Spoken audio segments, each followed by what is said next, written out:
My first priority, obviously, was getting out American citizens and embassy personnel out of Libya, and we got that done.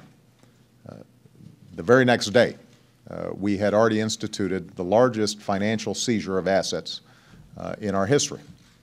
And the day after that, we had imposed sanctions, and we had mobilized the international community through the United Nations so that across the board, we are slowly tightening the noose on Qaddafi. He is more and more isolated internationally, both through sanctions as well as an arms embargo. So the bottom line is that I have not taken any options off the table at this point. I think it is important to understand that we have moved about as swiftly as an international coalition has ever moved to impose sanctions on Qaddafi. I am absolutely clear that it is in the interest of the United States and, more importantly, in the interest of the Libyan people for Mr. Qaddafi to leave. And I have not foreclosed these options. Now, I do take very seriously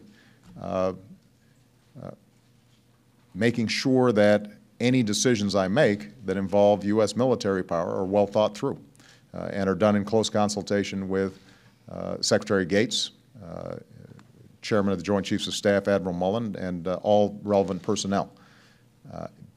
Anytime I send the United States forces into a potentially hostile situation, there are risks involved and there are consequences.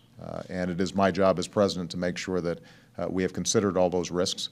It's also important from a political perspective to, as much as possible, maintain the strong international coalition that we have right now.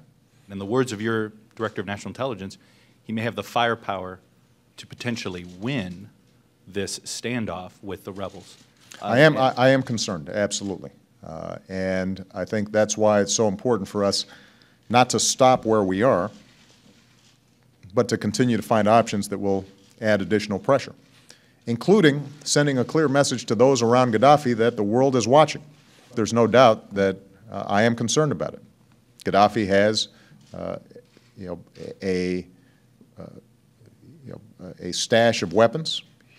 He not only has some troops that remain loyal to him, but there have been reports that he's also been hiring mercenaries. Even with the financial freeze that we've imposed, he still has some assets. The rebel groups are just now getting organized, and so we're going to have to continue to apply pressure. And that's why I say we have not taken any options off the table at this point.